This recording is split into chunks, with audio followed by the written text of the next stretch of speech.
there's a giant percentage, and Elon actually tweeted about this today. Are there any real people left on the internet?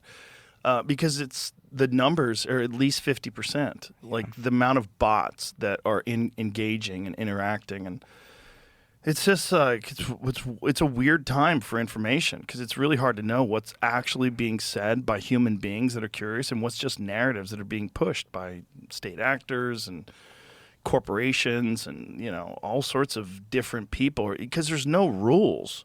Like there should be like real solid rules about whether or not you're allowed to use fake human beings to push narratives, because it's propaganda, and I mean, it's very confusing. It's very confusing for everybody, and I just generally think it's bad for you.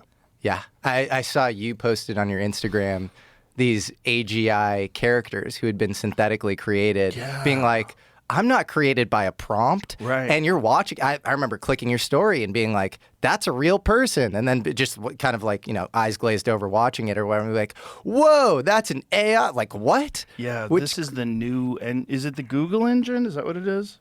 Who makes that engine? That one's I think that one was VO3 going around last week. Who made that one? I think it's Google's. Yeah. Fuck. So good. And what's VO10 gonna look like? I don't know. I mean, they can make movies now like that. It's over for actors. Yeah. It's over.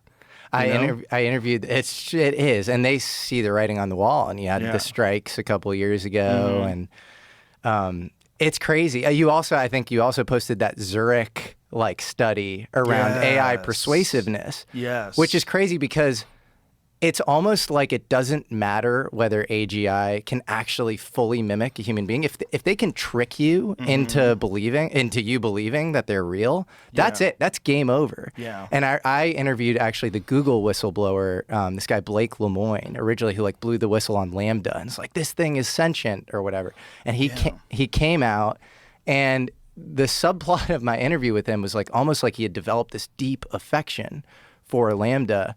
And Lambda had quoted Les Miserables to him and was talking about Fantine and her overlords and how she was oppressed or whatever. And it was almost like this, the AI was oppressed, just like this character in Les Miserables. And you can hear in his voice how deeply committed he is to protecting the rights of Lambda. That's why he came out.